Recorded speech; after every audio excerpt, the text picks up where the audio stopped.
Today, I'm going to talk to you about out of classroom time because the summer has just started for some of you and will be starting for others very soon.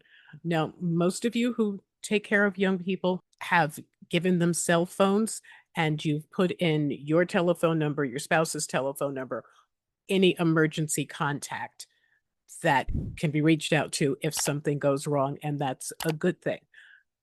However, things do go wrong. This is life, and particularly when you're dealing with children and if they're whether they're high school students or younger, particularly if they're younger, they're people.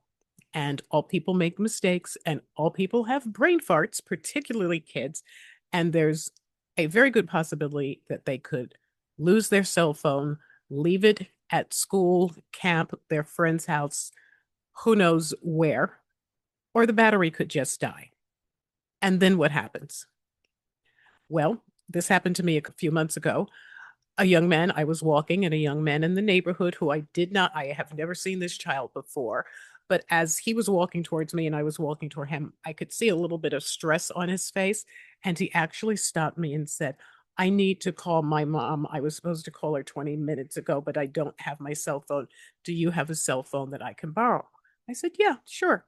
And I handed him my phone and he dialed his mother and he explained the situation to her. She asked to speak to me. She thanked me. And the young man went on his way. But that's only because he knew his mother's number by heart. I find a lot of young people these days do not know their parents, their grandparents, whoever it is who takes care of them, who is responsible for them, or if that person isn't available, the next person to call. They don't know their numbers by heart. Now, when I was growing up, we had landlines, and I knew immediate family, aunts, uncles, cousins, all of my friends, even those that weren't really close. I probably had maybe 100 numbers memorized.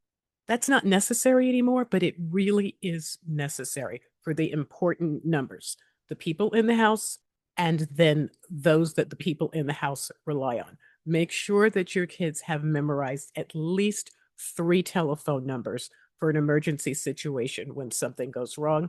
And you should also make sure that they absolutely positively know their home address.